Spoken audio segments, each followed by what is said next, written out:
ರಾಜ್ಯ ಬಿಜೆಪಿಯಲ್ಲಿ ಸದ್ಯಕ್ಕೆ ಬಣ ಬಡಿದಾಟ ನಡೀತಿದೆ. ಅದಕ್ಕಂತೂ ಬ್ರೇಕ್ ಹಾಕುವಂತ ಸಾಧ್ಯತೆಗಳು ಕಡಿಮೆ ಅಂತ ಅನಿಸುತ್ತೆ. ಯಾಕಂದ್ರೆ ಮತ್ತೊಮ್ಮೆ ಯತ್ನಾಳ್ ಗುಡುಗಿದ್ದಾರೆ. ಎಷ್ಟು ಮಟ್ಟಿಗೆ ಅಂತಂದ್ರೆ ಈ ರಾಜ್ಯ ಉಸ್ತುವಾರಿ ಬಂದಿದಾರಲ್ಲ ಅವರು ಕೂಡ ರಾಜ್ಯಾಧ್ಯಕ್ಷರ ಪರವಾಗೇ ನಿಂತಿದ್ದಾರೆ. ಹಿಂದೆ ಅರುಣ್ ಸಿಂಗ್ ಇದ್ರು, ಈಗ ರಾಧಾ ಮೋಹನ್ ದಾಸ್ ಬಂದು ಮಾತನಾಡಿದರೆ ಏನು ತೀರಾ ವ್ಯತ್ಯಾಸ ಇಲ್ಲ ಅಂತ ಹೇಳಿದ್ದಾರೆ. ಜೊತೆಗೆ ನನ್ನ ಜೋಶ್ ಕಡಿಮೆ ಆಗಿಲ್ಲ, ಇನ್ನೂ ಹೈ ಆಗಿದೆ ಅಂತ ಯತ್ನಾಳ್ ಹೇಳಿದ್ದಾರೆ.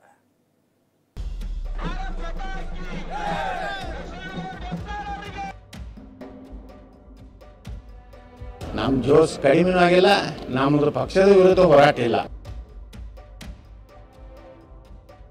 ಅವ್ರ ತಂದೆಯವರು ಇಡೀ ಜೀವನ ಸೈಕಲ್ ಹೊಡೆದು ಪಕ್ಷ ಕಟ್ಟಾರ, ಹಿಂಗಾಗಿ ಅವರು ಒಬ್ಬರಿಗೆ ಹತ್ತಿದೆ. ನಮ್ಮ ರಾಜ್ಯದ ಅಧ್ಯಕ್ಷ ಹೇಳಿದ್ರೆ ಪರ ವಿರೋಧಿಗಳು ಹೇಳಿಕೆಯಲ್ಲಿ ಬರಬಾರದು. आज विजेंद्र उचित है, इसलिए जनता हमारे प्रदेश अध्यक्ष है. ಪಾಪ ರಾಧಾ ಮೋಹನ್ ದಾಸರು ಹಂಗೆ ಹೇಳ್ಬೇಕಾಗ್ತೈತ್ರ.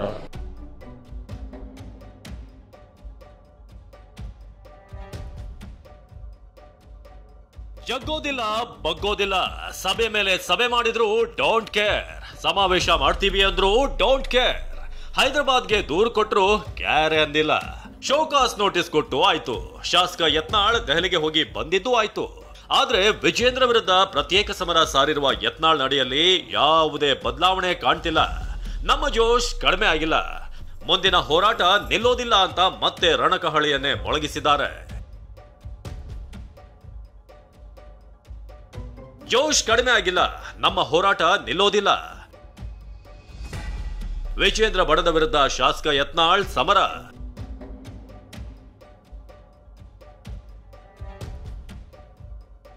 ನಿನ್ನೆಯಷ್ಟೇ ವಿಜೇಂದ್ರ ಬಣದ ನಾಯಕರು ಶಕ್ತಿ ಪ್ರದರ್ಶನ ಮಾಡಿದ್ರು. ಬಿಜೆಪಿ ರಾಜ್ಯ ಉಸ್ತುವಾರಿ ರಾಧಾ ಮೋಹನ್ ದಾಸ್ ನೇತೃತ್ವದಲ್ಲಿ ನಡೆದ ಸಭೆಯಲ್ಲಿ ವಿಜೇಂದ್ರ ಬಣದ ನಾಯಕರು ಸೇರಿದ್ರು. ಯತ್ನಾಳ್ ನಡೆ ಸರಿಯಿಲ್ಲ, ಕಠಿಣ ಕ್ರಮ ಕೈಗೊಳ್ಳಿ ಅಂತಾನೂ ಕೂಡ ಆಗ್ರಹ ಮಾಡಿದ್ರು. ಆದ್ರೆ ಇದ್ಯಾವುದಕ್ಕೂ ಕೇರ್ ಮಾಡದ ಯತ್ನಾಳ್ ಇದೀಗ ನನ್ನ ಜೋಶ್ ಏನು ಕಡಿಮೆ ಆಗಿಲ್ಲ, ನಮ್ಮ ಹೋರಾಟ ಯಥಾಸ್ಥಿತಿ ಮುಂದುವರಿಯುತ್ತೆ ಅಂತ ವಿಜೇಂದ್ರ ಬಣಕ್ಕೆ ಖಡಕ್ ಸಂದೇಶ ಕೊಟ್ಟಿದ್ದಾರೆ. ಏನು ಹಂಗೇನಿಲ್ರಿ, ನಾವು ಹೆಂಗಿದ್ದೀವಿ ಯಥಾಸ್ಥಿತಿ ನಾವು ಮುಂದುವರೆದಿದ್ದೀವಿ. ನಮ್ಮ ಜೋಶ್ ಕಡಿಮೆನೂ ಆಗಿಲ್ಲ, ನಮ್ಮದು ಪಕ್ಷದ ವಿರುದ್ಧ ಹೋರಾಟ ಇಲ್ಲ. ನಮ್ಮದು ಏನು ಹೋರಾಟ ಇರುವುದು ಮುಂದಿನ ವಿಧಾನಸಭೆಯಲ್ಲಿ ನಮ್ಮ ಪಕ್ಷ ಸಂಪೂರ್ಣ ಬಹುಮತದಿಂದ ಅಧಿಕಾರಕ್ಕೆ ಬರಬೇಕು. ಒಬ್ಬ ಪ್ರಾಮಾಣಿಕ ಪಕ್ಷನಿಷ್ಠ ಹಿಂದುತ್ವ ಇರುವಂಥ ವ್ಯಕ್ತಿ ಮುಖ್ಯಮಂತ್ರಿ ಆಗಬೇಕು.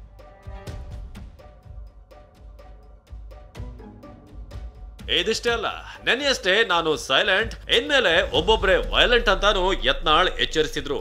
ಅದನ್ನೊಮ್ಮೆ ನೀವೇ ಕೇಳ್ಬಿಡಿ. ಈಗ ನಾನು ಸೈಲೆಂಟು, ರಮೇಶ್ ಜಾರಕಿಹೊಳಿ ವೈಲೆಂಟ್, ಅವ್ರದ್ದೊಂದು ಪೀರಿಯಡ್ ಕೊಟ್ಟು ಅಟ್ಟು ಮುಗಿದ ಮತ್ತೊಬ್ಬರು ವೈಲೆಂಟ್, ಹಿಂಗೆಲ್ಲ ಹಂಚ್ಕೊಂಡ್ವಿ ನಾವು. ಪೂರ್ತಿ ತಣ್ಣಗಾಗಿ ಬರ್ಫಾಗ್ಯಾರತ್ ಬರೀರಿ ಯಾರಿಗೆ. ಬಿಜೆಪಿ ಉಸ್ತುವಾರಿಗಳೇ ರಾಜ್ಯಾಧ್ಯಕ್ಷರ ಜೊತೆ ನಿಂತಿದ್ದಾರೆ ಎಂದ ಯತ್ನಾಳ್.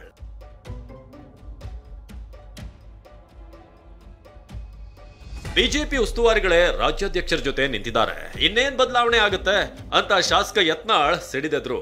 ಇದಕ್ಕೆ ಕೌಂಟರ್ ಕೊಟ್ಟ ರೇಣುಕಾಚಾರ್ಯ ಸೀರಿಯಲ್ ರೀತಿ ಮಾತನಾಡೋದು ಮೊದಲು ನಿಲ್ಸಿ ಅಂದ್ರು. ನನಗೇನು ಅದ್ರ ಬಗ್ಗೆ ಏನೂ ಸುದ್ದಿಲ್ಲ. ರಾಧಾ ಮೋಹನ್ ದಾಸ್ ಅಗರ್ವಾಲ್ ಅವ್ರು ಹೇಳ್ಯಾರ ಅಂದ್ರೆ ಅವ್ರು ಭಾಳ ಗಟ್ಟಿಯಾಗಿ ಅವರು ಪಕ್ಷದ ಅಧ್ಯಕ್ಷರ ಜೊತೆ ನಿಂತಾರ್ಥ ಅನ್ನಿಸ್ತದೆ ನನಗೆ. ರಾಜ್ಯದ ಅಧ್ಯಕ್ಷರು ಮಾಡಿದ್ದು ನಾವ್ಯಾರು ಅಲ್ಲ, ನಾನು ಪ್ರತಿ ದಿವಸ ಅದನ್ನೇ ಮಾತಾಡಲ್ಲ.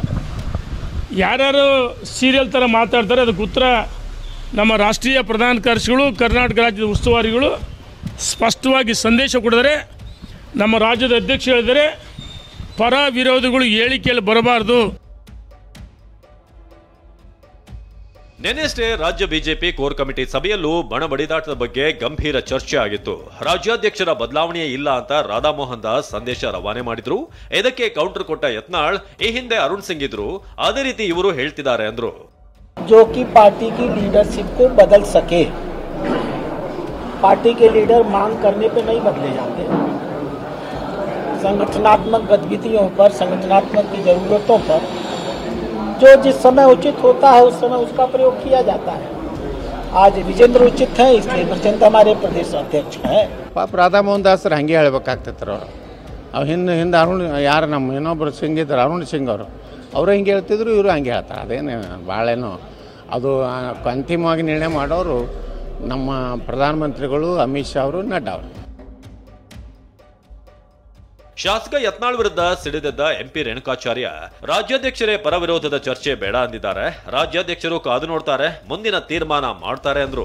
ನಮ್ಮ ರಾಜ್ಯದ ಅಧ್ಯಕ್ಷ ಸ್ಪಷ್ಟವಾಗಿ ಹೇಳಿದರೆ ಪರ ವಿರೋಧ ಚರ್ಚೆಗಳು ಬೇಡ, ಅನಗತ್ಯವಾಗಿ ಹೇಳಿಕೆಗಳು ಬೇಡ ಅಂತ ಹೇಳಿದರೆ ನಾವೇನಾದರೂ ಪರವಾಗಿ ಮಾತಾಡಿದರೆ ಮತ್ತೆ ಒಂದು ರೀತಿ ಸಪ್ಪು ಸಂದೇಶ ಹೋಗುತ್ತೆ, ರಾಜ್ಯದ ಅಧ್ಯಕ್ಷರಿಗೆ ಮುಜುಗರ ಆಗುತ್ತೆ, ನಮ್ಮ ರಾಷ್ಟ್ರೀಯ ನಾಯಕರಿಗೆ ಮುಜುಗರ ಆಗುತ್ತೆ. ಹಾಗಾಗಿ ಯಾವುದೇ ಗೊಂದಲವಾದ ಹೇಳಿಕೆಯನ್ನು ಕೊಡಲ್ಲ. ನಮ್ಮ ರಾಷ್ಟ್ರೀಯ ನಾಯಕರು ಎಲ್ಲವನ್ನು ಕಾದು ನೋಡ್ತಾರೆ, ತೀರ್ಮಾನ ಮಾಡ್ತಾರೆ. ಪಕ್ಷದಲ್ಲಿ ನಮಗೆ ಮಾತನಾಡೋಕೆ ಹಕ್ಕಿಲ್ಲ. ಯಡಿಯೂರಪ್ಪ ಸೈಕಲ್ ಹೊಡೆದು ಪಕ್ಷ ಕಟ್ಟಿದ್ದಾರೆ, ನಾವು ಸೈಕಲ್ ಹೊಡೆದಿಲ್ಲ, ಕಾರ್ ಹೊಡೆದಿಲ್ಲ ಅಂತ ಬಿಜೆಪಿ ಶಾಸಕ ಯತ್ನಾಳ್ ವ್ಯಂಗ್ಯವಾಡಿದ್ರು. ನೋಡ್ರಿ ಪವರ್ಫುಲ್ ಅದಾರ ವಿಜೇಂದ್ರ ಅವರು. ಅವ್ರ ತಂದೆಯವರು ಇಡೀ ಜೀವನವನ್ನ ಸೈಕಲ್ ಹೊಡೆದು ಪಕ್ಷ ಕಟ್ಟಾರ. ಹಿಂಗಾಗಿ ಅವರು ಒಬ್ಬರಿಗೆ ಹಕ್ಕಿದೆ ಎಲ್ಲರ ಬಗ್ಗೆ ಮಾತಾಡೋಕೆ. ನಮಗೇನು ಹಕ್ಕಿಲ್ಲ. ನಾವು ಯಾರು ಸೈಕಲ್ ಹೊಡೆದಲ್ಲ, ಕಾರು ಹೊಡೆದಲ್ಲ. ನಾವು ಪಕ್ಷದ ಕಾರ್ಯಕರ್ತರ ಕೆಲಸ ಮಾಡಿದ್ವಿ. ಬಿಜೆಪಿಯಲ್ಲಿನ ಬಣ ಬಡಿದಾಟಕ್ಕೆ ಸಚಿವ ಚಲುವರಾಯಸ್ವಾಮಿ ಟೀಕಿಸಿ, ಇತ್ತೀಚೆಗೆ ಯತ್ನಾಳ್ಗೆ ಪುರುಸೊತ್ತು ಇಲ್ಲ, ಫುಲ್ ಬ್ಯುಸಿ ಆಗಿದ್ದಾರೆ.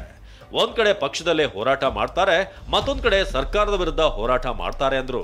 ಈ ಯತ್ನಾಳರು ಏನ್ ಮಾತಾಡ್ತಾರೆ, ಅವ್ರ ಪಕ್ಷದ ಬಗ್ಗೆ ಹೋರಾಟ ಮಾಡೋದು ಒಂದ್ ಕಡೆ, ಇನ್ನೊಂದ್ ಕಡೆ ಸರ್ಕಾರದ ವಿರುದ್ಧ. ಏನ್ ಪಾಪ ಅವ್ರಿಗೂ ಪುರ್ಸತ್ತಿಲ್ಲ, ಬಿಜಿ. ಅದೇನೇ ಹೇಳಿ, ಬಿಜೆಪಿಯಲ್ಲಿನ ಬಣಬಡಿದಾಟ ಬೂದಿ ಮುಚ್ಚಿದ ಕೆಂಡದಂತಿದೆ. ಯಾವ ಕ್ಷಣದಲ್ಲಿ ಯಾವ ಹೊತ್ತಿನಲ್ಲಿ ಸಿಡಿದೇಳುತ್ತೆ ಅನ್ನೋದು ಗೊತ್ತಾಗೋದಿಲ್ಲ. ಯತ್ನಾಳ್ ಮಾತ್ರ ಜೋಶ್ ಕಡಿಮೆ ಆಗಿಲ್ಲ, ಹೈ ಆಗಿದೆ ಅಂದಿರೋದು ಎಲ್ಲವೂ ಸರಿ ಇಲ್ಲ ಅನ್ನೋದನ್ನ ಮೇಲ್ನೋಟಕ್ಕೆ ಮತ್ತೆ ಕಾಣುವಂತೆ ಮಾಡಿದೆ. Bureau report, TV9.